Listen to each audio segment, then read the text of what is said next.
Je vous présente Billy. C'est un nouveau mâle californien qui vient d'arriver à l'élevage.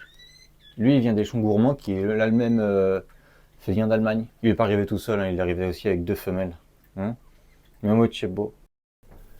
Salut, aujourd'hui on se retrouve dans une nouvelle vidéo. Forcément, on va parler de cochons d'Inde, mais là avec toi, aujourd'hui, je vais aborder 4 points que je trouve essentiels à savoir et à connaître avant d'adopter un cochon d'Inde. Donc on va parler de son confort, de sa psychologie, de son bien-être et forcément de sa nutrition. Mais avant ça, je te demande d'aller t'abonner. Laisse-moi des commentaires si tu as des questions. Viens me rejoindre sur TikTok, Instagram. Pareil, je répondrai à tes questions. Même si tu as envie d'adopter, en ce moment, on a plein de petits bébés qui vont arriver. Et on va commencer tout de suite la vidéo avec le premier point. Alors oui, la psychologie du cochon d'Inde est important à connaître avant d'adopter. Donc il faut que tu saches avant tout que c'est un être qui est sociable. Donc sa vie minimum par deux, que c'est une âme sensible, hein, c'est des êtres qui ont un cœur comme vous et moi. Dans le cas où tu en prends qu'un seul, ce que je te conseille pas du tout, il va falloir que tu remplaces la présence de son camarade qui ne va pas avoir en fait. Donc il va falloir que tu sois extrêmement proche de ton cochon d'Inde. C'est à la limite de vivre en permanence avec lui, voire même en semi-liberté. Mais voilà, c'est pas ce que je te conseille. Moi, je te conseille d'avoir au minimum deux. Bien sûr, si tu es en domestique, tu prends soit deux mâles, soit femelles. Ne prends pas un couple, ne commence pas à faire la reproduction. C'est un autre sujet, c'est plus compliqué. Premier point, on va différencier mâle-femelle. Prendre des mâles ou prendre des femelles. Les femelles, alors c'est sociable, mais elles ont toutes un fort caractère. Moi, je le vois ici à l'élevage, hein, mais toutes mes femelles ont vraiment un plus fort caractère, alors que mes mâles sont plus dociles. Donc en fait, si tu prends deux mâles qui sont bébés, bah, tu as plus de chances d'avoir plus de liens avec eux que si tu avais des femelles. Bon, bien sûr, c'est ce que je te dis est vrai comme faux, ça dépend des cochons d'Inde. Et c'est là on va en venir au point en fait que chaque cochon d'Inde a son caractère. Donc en fait, par exemple, on va te dire les mâles ne s'entendent jamais ensemble. Oui et non. Ça dépend s'ils peuvent se blairer ou pas. C'est pareil pour les femelles. Moi ici à l'élevage, il y en a, je suis obligé de les séparer. J'ai deux cages, deux groupes de mâles parce que ils arrivent pas à tous s'aimer. Les femelles, c'est pareil. J'ai une grande pièce juste pour eux avec plein de maisons parce que sinon elles vont se battre et c'est comme ça.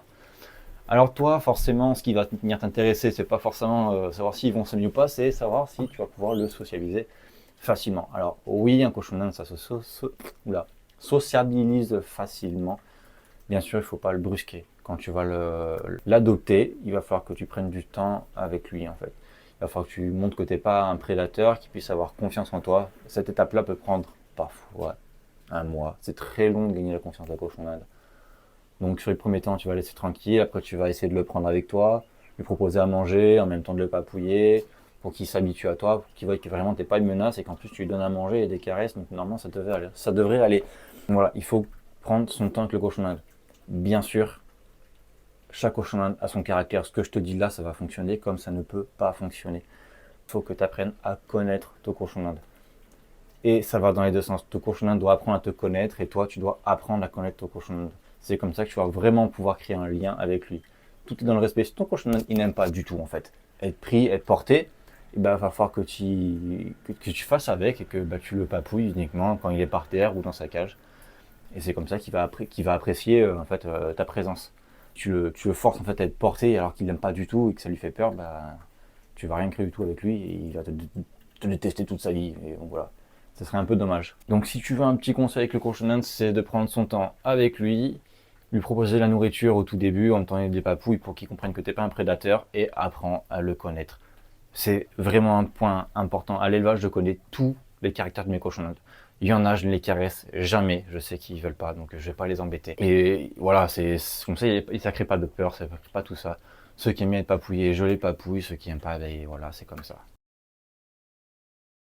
La santé de ton animal, c'est un point qui est important. Il faut que tu prennes conscience qu'en fait, il va falloir soigner. C'est pas tout le temps facile. Alors soit tu vas au vétérinaire, ça, voilà, c'est comme ça, on va dire c'est la solution simple pour les, à moins que c'est très grave, mais pour les choses en fait un peu banales, il va falloir que tu apprennes toi à le faire et il ne faut pas avoir peur de le faire. Parce que ton cochon d'Inde, au cours de sa vie, forcément, il va attraper quelques irritations un peu sur les pattes, tout ça, mais ça, Il y a des petites techniques un peu préventives pour éviter que ça arrive. Par exemple, l'huile de coco, quand tu vois que c'est un peu sèche, hop, tu en mets sur les papates, tu en mets sur les oreilles. Voilà, ça soigne. Les blessures, quand forcément, bah, ils vont se battre un peu parce que le cochon d'Inde, même s'ils sont sociables entre eux, parfois, bah, il y a des disputes, donc il apprendre à le soigner. Bah, c'est comme nous, hein, quand tu as une plaie, un peu désinfectant, et puis voilà.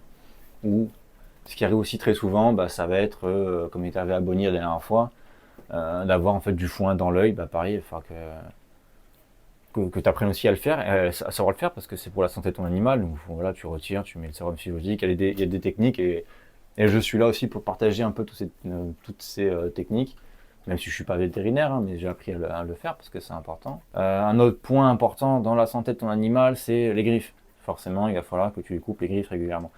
C'est important. Alors, chez un cochon d'Inde, s'il a suffisamment d'espace et qu'il est en extérieur, ça s'use naturellement et tu n'as pas forcément besoin de le faire.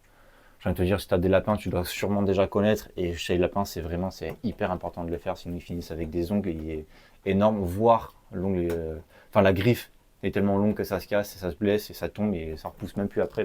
Donc voilà, il faut que tu prennes conscience que ton animal, enfin ton cochon d'Inde que tu vas adopter, il va falloir que tu lui donnes des soins, et que tu puisses l'amener voir des gens qui vont pouvoir lui prouver des soins pour pouvoir simplement qu'il vive normalement. Son confort, le confort du cochon d'Inde. Alors là, il y a une panoplie d'accessoires pour le confort du cochon d'Inde. Je te laisse aller voir sur internet tout ce qu'il y a. Il y a énormément de choses. Différentes litières. Le copeau, oublie. C'est en cas de secours si tu n'as plus de litière. Mais sinon, au minimum, tu prends du chanvre. Honnêtement, je te dis, au début, j'étais en copeau. Je suis passé en chanvre. Ça change beaucoup de choses. La litière, elle dure plus longtemps. C'est un peu moins odorant. Alors, question poussière. Ceux qui disent c'est moins poussiéreux et tout, c'est pas vrai. Le copeau et le chanvre, c'est tout aussi poussiéreux l'un que l'autre parce qu'en fait, c'est le cochon d'Inde qui le rend poussiéreux. Sinon, tu passes un tapis polaire que tu trouves chez alors soit des grandes marques hein, comme Cavi ou des petits créateurs. Si tu préfères soutenir des petits créateurs qui fabriquent des tapis pour les chonchons. Enfin bref, là-dessus, tu as tout ce qu'il faut sur le marché. Alors, va pas non plus te ruiner en animalerie. Hein, je le dis là, mais je le répéterai souvent dans mes vidéos, les animaleries, c'est vraiment le magasin où il ne faut pas aller. Voilà. N'y va pas. Il y a d'autres solutions encore mieux, mais voilà, n'y va pas. Tu dois donc lui aussi lui donner une petite cabane, parce que le cochon aime bien se cacher. Alors, tu as plusieurs techniques, soit, par exemple, moi, ce que je fais là, comme il y a là, en fait, tu vois, tu mets une petite litière, là, que tu trouves ça sur tes mus, ça lui fait une cabane, voilà, t'as pas besoin de dépenser 20 balles dans une cabane en bois, un truc comme ça. Ton cochon d'Inde, du moment qu'il est caché, il est content. Hein, voilà. C'est tout ce que tu dois savoir. Ça va être aussi la propreté, donc quand tu vas lui donner sa nourriture, bah forcément, hein, la gamelle, bah, tu la nettoies avant de lui redonner la nourriture, parce que malheureusement il va crotter dedans, il va faire pipi dedans, donc lui donne pas sa nourriture dans la gamelle sale quoi. Voilà. Ça va avec son confort, mais ça va avec sa santé aussi, tu vois, c'est hyper important. Et ce qui en va des biberons et gamelles d'eau, tout ça, je viens de te dire. La vérité là-dessus, je ferai une vidéo à ce sujet, biberon ou gamelle d'eau, il n'y a pas de problème. Je te dis, biberon, ça fonctionne très bien, ça permet d'avoir de l'eau propre plus longtemps. La gamelle d'eau, ils vont te la pourrir, hein, donc si t'as pas moyen de changer régulièrement dans la journée la gamelle d'eau, je ne peux pas sans biberon. Et après, il y a les fontaines à eau, style pour chat et tout, ça fonctionne pas mal. Mais comme tu as pu le voir dans ma dernière vidéo, l'état est quand même déplorable à la fin de la journée. Quoi qu'il arrive, en fait, qu'importe la solution, il dégueulasse l'eau. Mais voilà. Le premier point à savoir, c'est que tout ce qui est mélange, en gros ce qu'ils appellent muesli, oublie. Ton cochon d'Inde, déjà de base, c'est 80% de sa nutrition, c'est du foin. Là aussi, même conseil, ne va pas en animalerie en acheter à 6 € le kilo. Parce qu'ils vendent ça pour 6 € 20 litres, mais enfin en gros il y a 1 kg 1, 1 kg 2, voilà, c'est pas la solution. Va voir ton agriculteur du coin, il va vendre des bottes de foin. T'en as pour une botte de foin, t'en achètes une, de temps en temps, si t'en as 2 ou 3 de cochons, ça va durer peut-être 1 ou 3 mois, 1, 2, voire 3 mois. Mais va voir ton agriculteur du coin, tu lui achètes une botte 10, 15, 20 kilos, ça va te coûter entre 50 centimes et 1 € le kilo. Voilà, c'est imbattable. Et en plus, c'est du foin qui vient de la région, qui vient d'à côté, c'est local, c'est meilleur. Et ton cochon, il t'en remerciera, et même ton portefeuille. Donc, ce qui en vient après, du 20% restant, ça va être les granulés et ou friandises. Alors, friandises, vite fait, je te dis, c'est quoi? Friandises, c'est pas ce qui est artificiel, c'est fruits, légumes. Voilà, il faut partir. simplement du point que le cochon d'Inde est un herbivore. Donc dans herbivore, on comprend qu'il mange de l'herbe et par cheminement de l'herbe, des fruits et des légumes.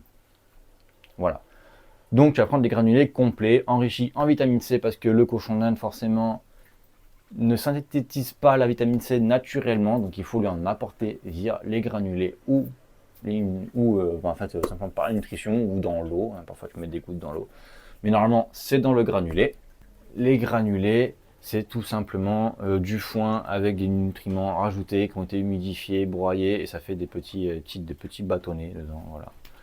Et c'est tout ce qu'il a besoin en fait. Soit les granulés avec le foin, quelques fruits et légumes de temps en temps, c'est bon, mais ne commence pas à lui donner ce qu'on appelle muesli, parce que dedans tu vas retrouver des graines. Et le cochon d'Inde est un herbivore et pas un granivore, donc il ne mange pas de graines. Et en plus, ça va le faire grossir, ça va lui créer du diabète, ça va lui créer toutes les saloperies de maladies qu'on peut aussi trouver chez les humains d'ailleurs, qui sont pas bons. Donc je pense que j'ai fait le tour dans cette vidéo. Enfin, j'ai survolé 4 points que je détaillerai peut-être dans d'autres vidéos de manière plus complète. Donc, n'hésite pas à t'abonner, comme je t'ai dit au début, abonne-toi, pose-moi des questions dans les commentaires, je me ferai un plaisir de t'y répondre. Je suis là pour partager avec toi des conseils, des astuces, tout ça. Si tu as des questions, vraiment, pose-les-moi, ça me ferait vraiment plaisir de t'y répondre. Et puis, on se retrouve pour une prochaine vidéo.